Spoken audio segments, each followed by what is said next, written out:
the Night Court ASMR.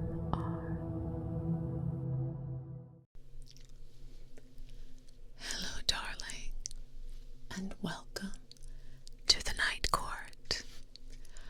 As always, it's your choice, and you've chosen a meditation appropriate for the Court of Dawn. We're going to read some Stoicism today because I just feel like I need it. And I thought, if I'm going to read it, let me read it with you. So we'll see what we get into. I've been a bit sick. I was recording another video earlier, and then I just thought, let me do this nice casual one. So maybe together. I should probably stop whispering. I'll do soft spoken because a whisper actually hurts my throat. So let's see how this turns out.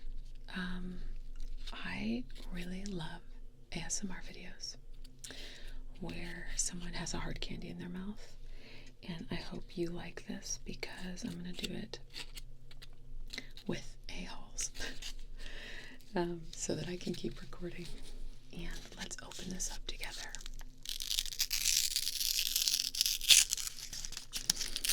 And before we get into the content, let me also just say you should prepare yourself and your space to attend the Night Court.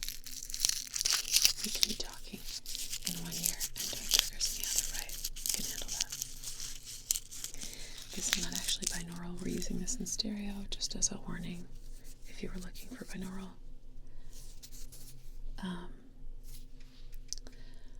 So let's get on with it. Relax your jaw, release the tension from your shoulders, and remove your tongue from the roof of your mouth. I always say that because I always find before I attempt to meditate or do yoga that it's there and I release it. So let's relax together.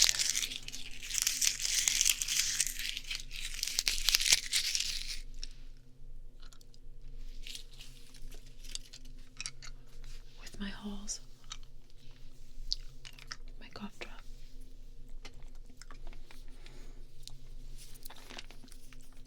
And I think today we will read from the Enchiridion of Epictetus, my guy. But before that, let's relax with one of my favorite triggers. They're these dried, well, they're actually imitation, but like wheat stalks. Interview.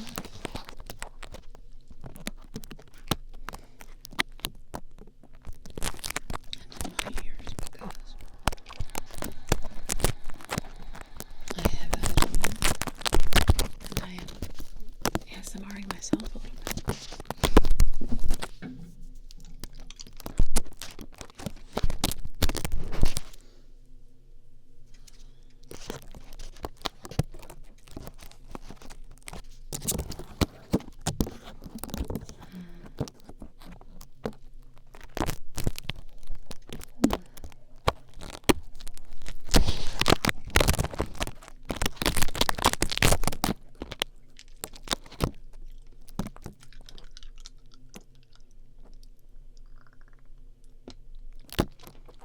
Since this isn't close up and breathy or anything, I hope that the cough drop is nice instead of bothersome. People have a lot of opinions about and mouth sounds.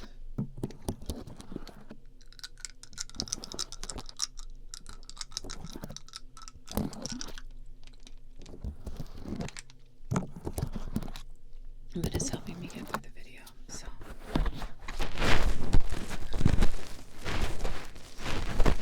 borrow the relief that this cough drop is.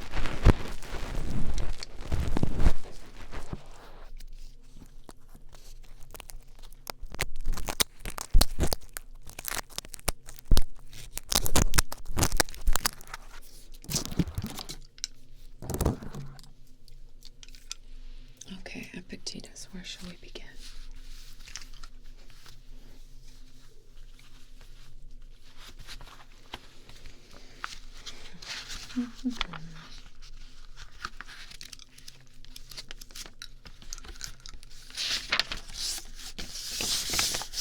It's ancient. It's yellow. It's not a fancy copy or anything, but it's easy to carry around.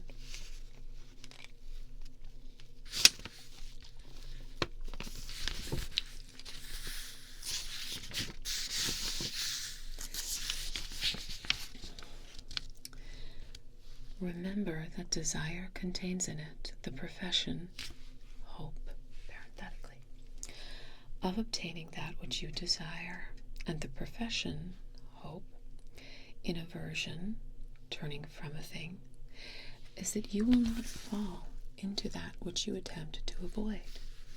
And he who fails in his desire is unfortunate, and he who falls into that which he would avoid is unhappy. If then you attempt to avoid only the things contrary to nature, which are within your power, you will not be involved in any of the things which you would avoid. But if you attempt to avoid disease or death or poverty, you will be unhappy. By the way, I don't think he's suggesting we shouldn't take precautions against, like, washing our hands or treating the ill. Just to modernize the context there. And take away then aversion from all things which are not in our power, and transfer it to the things contrary to nature which are in our power. Transfer it to the things contrary to nature which are in our power. But destroy desire completely for the present, for if you desire anything which is not in your power, you must be unfortunate. But of the things in our power, and which it would be good to desire, nothing yet is before you. But employ only the power of moving toward an object and retiring from it, and these powers indeed only slightly, and with exceptions and with remission. Okay, let's translate this a bit. Not that I'm an expert, but to me, this reminds me of another Stoic quote, which is something like, if you do not attempt to make things happen as you wish, but be happy with things happening as they do, or be happy with them as they are. So many different translations, obviously. So there's, a lot of paraphrasing, but I think the concept is similar. What he's saying here is like, if your desires and your hopes are not realistic, or not something that you can affect change over, not something over which you can affect change, then you're doomed, right, to failure. So it seems simple. Like, of course, you oughtn't try to do something that is not within the bounds of nature, but I think all the time we desire things that we don't actually have control over. We hope something will unfold in a way that's fortuitous to us, but what's the point in, like, stressing over the stuff that we have no ability to impact? It's like, so maybe you applied for a job and you sent off your resume, you made the best CV you could, you did the interview, you wrote the thank you letter, you've done all the things. So wallowing and worrying, at that point, there's nothing else you can do to make the employer call you back, the potential employer. Like, we have to, because the thing is, if we spend our energy on things that we can't control, we actually have a limited amount of bandwidth, and so then we're not spending it on affecting change in the areas that we can affect change in, right? Like, depending on your situation, there are a lot of things you can do which are within your grasp to improve your life. Whatever that improvement means for you, however you like your life to look. But let's not waste time on all the stuff that we can't. And if things should unfold in a manner that you dislike, you may have to learn to accept that. That doesn't mean we can't move forward, but isn't it better to accept what we can't change? I think so. Be not elated at any advantage which belongs to another. If a horse, when he is elated, should say, I am beautiful, one might endure it. But when you are elated and say, I have a beautiful horse, you must know that you are elated at having a good horse. What then is your own? The use of appearances. Consequently, when in the use of appearances you are conformable to nature, then be elated, for then you will be elated at something good, which is your own. And there's a footnote here about the translation, the word elated. The translator proposes to read elated at something good, which is in the horse. That's what he means when he says that. So in the sentence where he says that you are elated at having something good, he's referring to the horse. But getting into the weeds a little bit here. You are not the horse. You can't control it. You are not good because your horse is good. You might even be, I'm going to expand the definition or expand the scope of this concept that he's thinking about, as I believe he's thinking about it a little bit more. You can't actually be elated or feel like you're excellent for, or whatever, feel like you've done something to achieve the kind of thing that is not even in your power to have done. So for example, he's talking about a horse here, right? But like, if you have purple eyes and they're beautiful violet eyes, okay, you had no control over having those beautiful eyes. So take care to be too excited, elated, happy, pleased with yourself over something that you didn't actually accomplish or have any, like you were just born with that, right? What you're allowed to feel pride for, elation at, whatever, is the stuff that you actually accomplished and the stuff that is actually part of you, what you bring to the world, what you contribute, what your actual value is. Because we all intrinsically have value. But you have to be careful not to let your value, I'm giving the example of something that's looks here, but like anything, like you have a car that you love. You've got a great Ferrari or whatever. I know nothing about cars, but that's the horse, right? You're not good because you have an awesome car or a great racehorse. So that's, I think, what he's getting at there in my very, unacademic understanding. But I think that's an important thing to keep in mind. Because if you feel good about your car, he doesn't get into it in that passage, but in other places he does. You know what happens then when you don't have the car anymore? Seek not that the things which happen should happen as you wish, but wish the things which happen to be as they are, and you will have a tranquil flow of life. That's actually what I was referring to before, that passage. I wanted to find it and read it out better.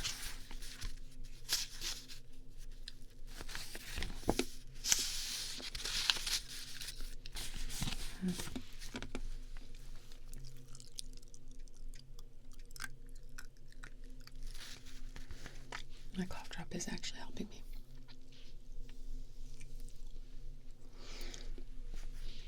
There's some shadow here, so I think we're done reading.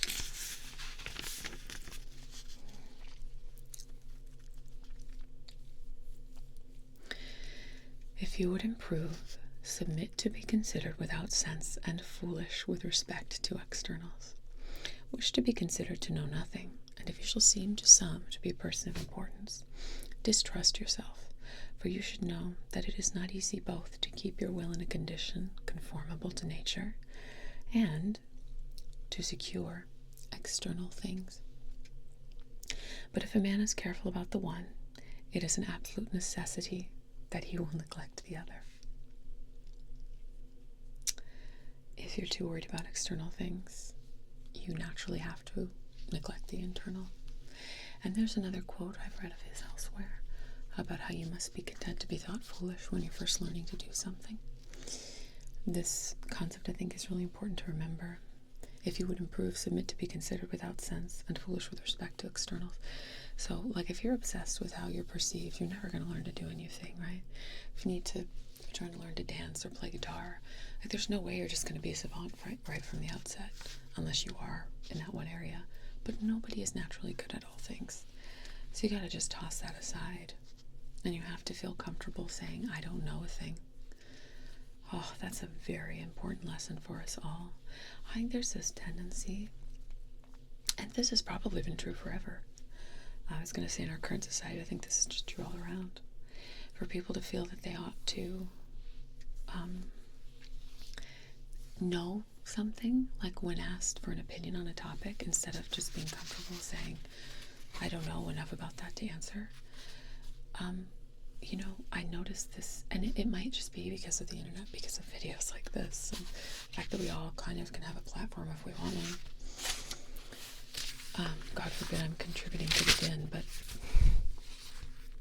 I hope that I can profess myself ignorant of something so that I can learn it. Well, that's so critical. If we're unwilling to profess ourselves without knowledge on a certain topic, it's very difficult to then actually learn about it. Remember that thou art an actor in a play of such a kind as the teacher may choose, if short, of a short one, if long, of a long one. So that's life. That's what's been given to us, right? Actors on a stage.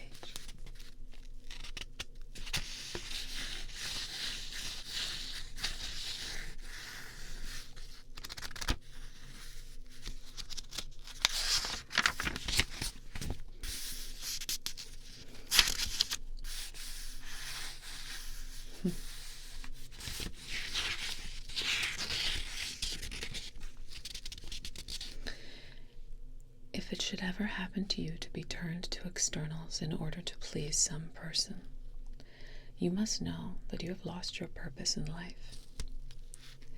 I mean, sorry, I'm reading a footnote.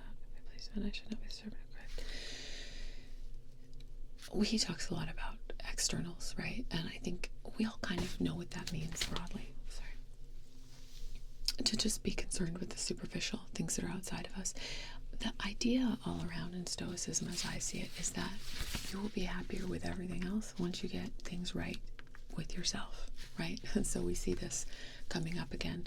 So anything that is not that is part of the externals that he's talking about. Not super complicated to understand. I have another video where I talk about it. I think it was Epictetus. He says something like, you just have to tend to your garden, right? You don't have to be concerned with everybody, everything. Just tend to your garden, and from there, now I'm paraphrasing, and this is me talking. I love that phrase. I come back to it a lot. Just tend to your garden, because if you do that, the presumption, at least through the philosophy of Stoicism, is that good things will grow, and the externals will be affected positively. The people around you, maybe whatever cause you might be particularly interested in, improving or contributing to. Like, he's not saying, oh, only concern yourself with yourself to the degree that you shut off the possibility of like philanthropy, or helping others, being a good influence, all these things. But it's like, you've got to get your garden tended to first, and everything grows from there.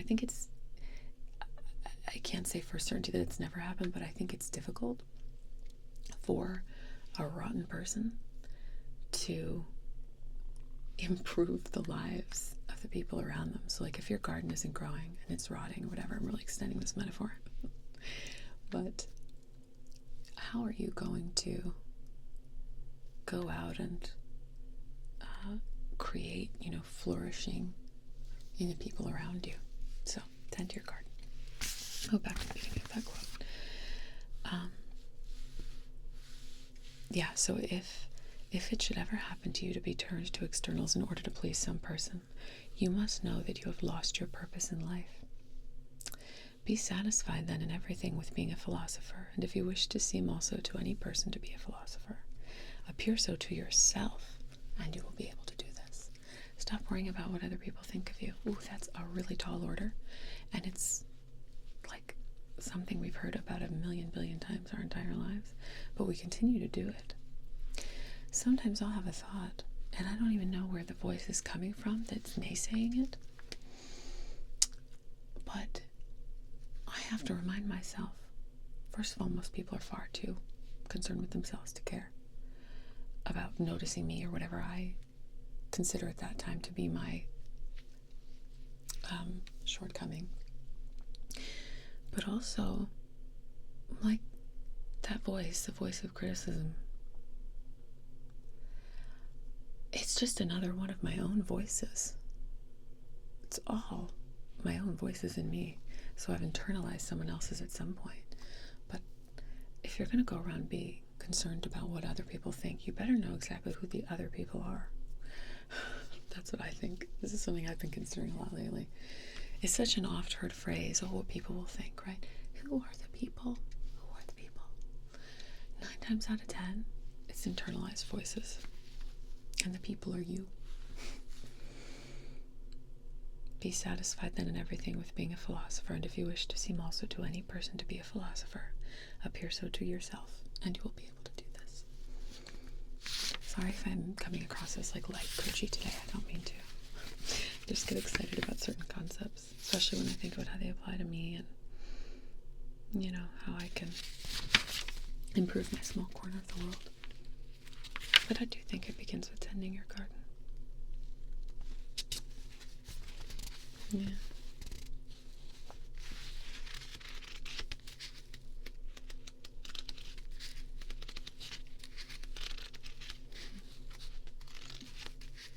Got a note on this one. See, should I read my notes or read the passage first? I wrote, you don't need a psychic to tell you your worst fears to plan for them. Right, I'll read the passage. When you have recourse to divination, remember that you do not know how it will turn out, but that you are come to inquire from the diviner. But of what kind it is, you know when you come, if indeed you are a philosopher. For if it is any of the things which are not in our power, it is absolutely necessary that it must be neither good nor bad. And that's what I wrote that note about. You know your worst fears. You can plan for them. You don't need to go seeking outside assurance. In this case, he's literally talking about a divine or a psychic, right? Like people who go and they want prophecy, they want answers to figure out how to live their lives. You don't need someone to tell you that, whether or not you believe in such things. Do not then bring to the diviner desire or aversion. If you do, you will approach him with fear. That makes me think of like these psychics who can cold read you and tell what you're thinking. But having determined in your mind that everything which shall turn out or result is indifferent, right? Because we talked about this before. You shouldn't have expectations. That's Stoic thinking. You just accept things as they happen and try to be pleased about them as they happen. So if you're indifferent to the result, and that result does not concern you, whatever it may be, for it will be in your own power to use it well, and no man will hinder this. Come then with confidence to the gods as your advisors. And then, when any advice shall have been given, remember whom you have taken as advisors, and whom you will have neglected, if you do not obey them, and go to divination as Socrates said you ought, about those matters in which all the inquiry has reference to the result, and in which means are not given either by reason, nor by any other art for knowing the thing which is the subject of the inquiry. Wherefore, when we ought to share a friend's danger, or that of our country, like a soldier, you must not consult the diviner whether you ought to share it. For even if the diviner shall tell you that the signs of the victims are unlucky, it is plain that this is a token of death or mutilation of part of the body or of exile. But reason prevails that even with these risks, we should share the dangers of our friend and of our country. So it doesn't matter what the result is. Therefore attend to the greater diviner, the Pythian god, who rejected from the temple him who did not assist his friend when he was being murdered. The Pythian god, that's another story altogether. He's talking about other myths. And how you know what's right to do. You don't need to be told. And you don't need, I think, a spiritual answer to figure out what's right and good and what path you need to follow, if we're talking about the concept of, morality and doing what is right and good.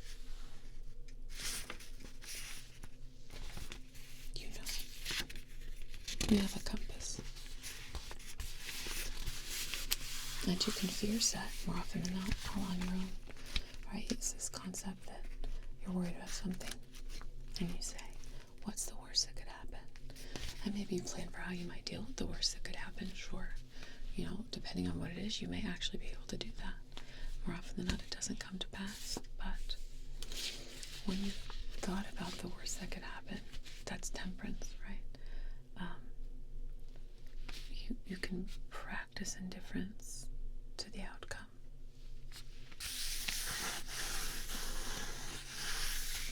And temperance too is, because it's one of the Stoic virtues. You'll know if you've watched other content, but or if you're just already into Stoicism. But the idea that your joy should never be too high and your misery never too low. Trying to keep an even keel whenever possible. It doesn't mean you can't experience happiness, of course.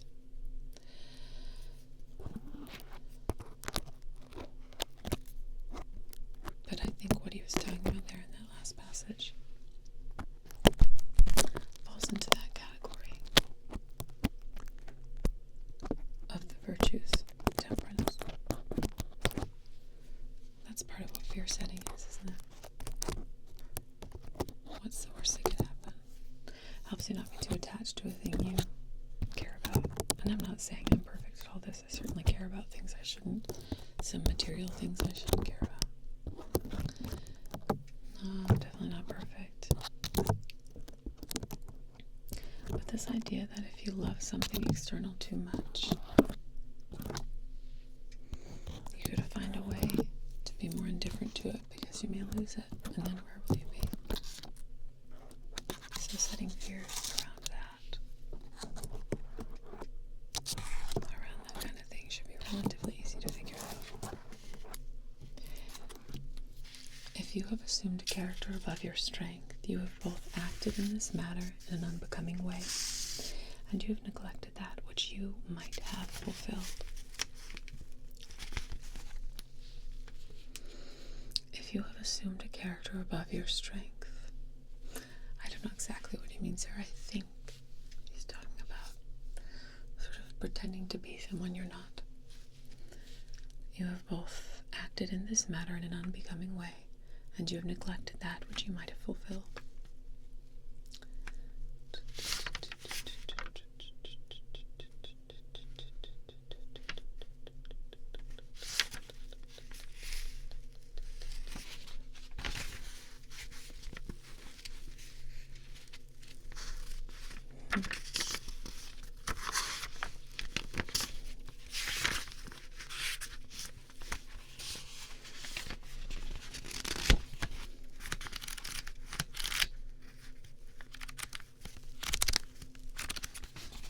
I often consider that people who have managed not to care what others think of them, really have a superpower. Because then you can't be ransomed, or you can't be blackmailed in any way, I should say. Like, if you're fine with who you are, dare say you like yourself, or at least you know what you are, then it's really hard for someone else to hurt you emotionally, Like, the more I think about it, the more it's just this idea that, like, a strong sense of self is the most impenetrable defense, isn't it? For so many of the world's ills and harms that can come your way. And I'm talking about day-to-day life, I'm not talking about some of the terrible, unfair things that happen to people. But even then, a strong sense of self won't hurt, you know. It is very difficult to be provoked into behaving badly when you're pleased with yourself.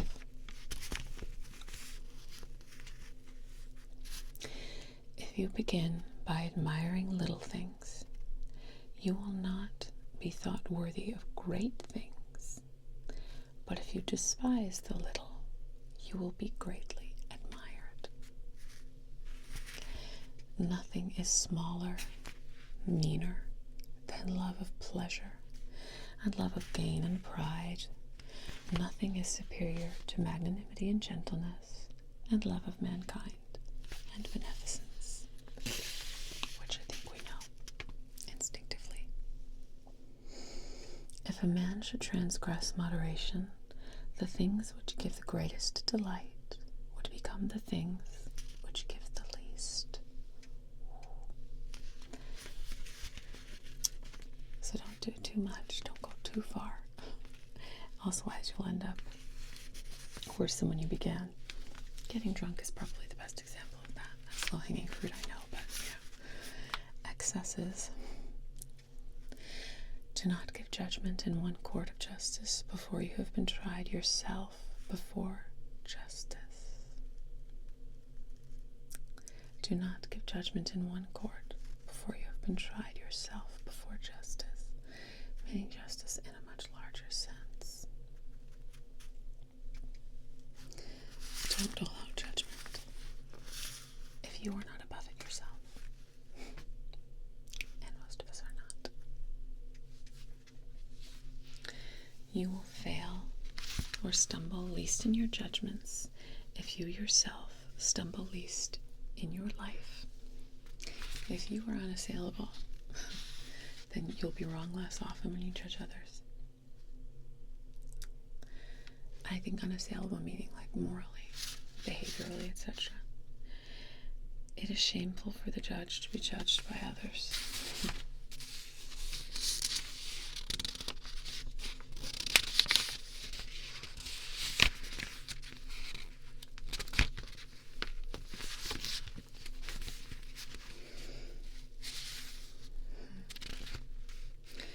A man ought to know that it is not easy for him to have opinion or fixed principle if he does not daily say the same things and hear the same things and at the same time apply them to life.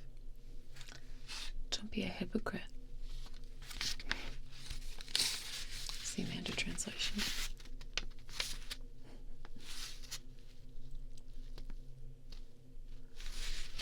My name. I'm sure I've said it somewhere, haven't I? I don't think it's a big secret. It's okay. I don't know if I've called myself Amanda in a video before. If you propose to adorn your city by the dedication of offerings, monuments, first dedicate yourself with the noblest offering of gentleness and justice and beneficence for the leaders among us. As a goose is not frightened by cackling, nor sheep by bleating, so let not the clamor of a senseless multitude alarm you. As so often multitudes are senseless, right? The anger of an ape and the threats of a flatterer should be considered as the same.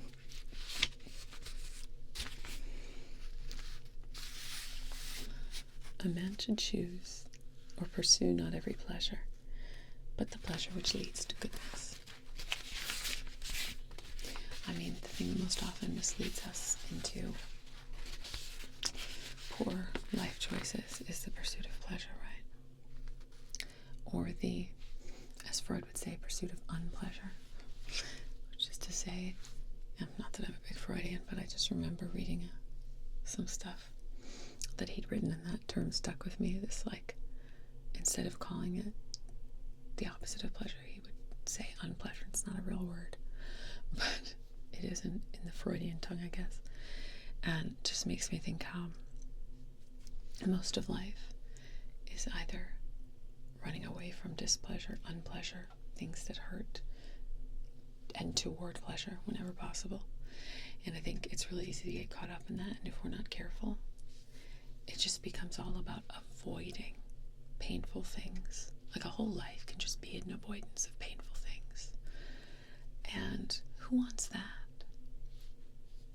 I mean, that's not a very full life, I don't think. That's not to say that I'm actively pursuing pain, but I mean, it's just something to meditate on, Like, how often am I right now doing a thing because I'm avoiding doing something that's not pleasurable? You have to watch your answer on that question, I think, so that you're not just blindly existing, without listening. Choose rather to punish your appetites than to be punished through them. So, learn temperance, learn to hold back. I'm going to use appetite literally here, right? Like, so, again, low-hanging fruit metaphor. But, like, say, choose rather to punish your appetites than to be punished through them.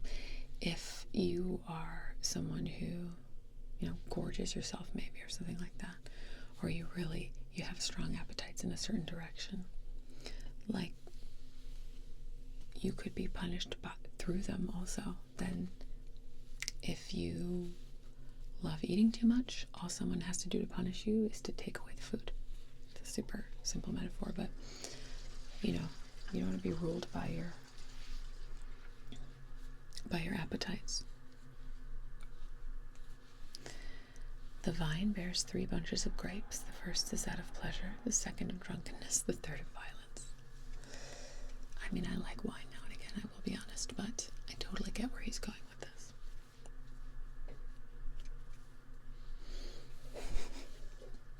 I mean, he was not a fan of the drink.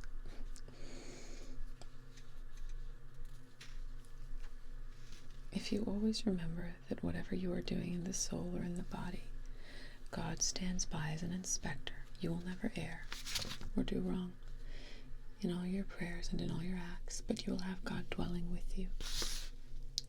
Now, we've talked about this before, but I don't think we have to interpret his use of the term God in the most obvious or typical way. I think again here he's talking about not being a hypocrite, right? Like, you imagine that you're being observed by a moral character, and you will be more moral. And that can be you observing yourself, looking at your own soul, whatever soul means to you.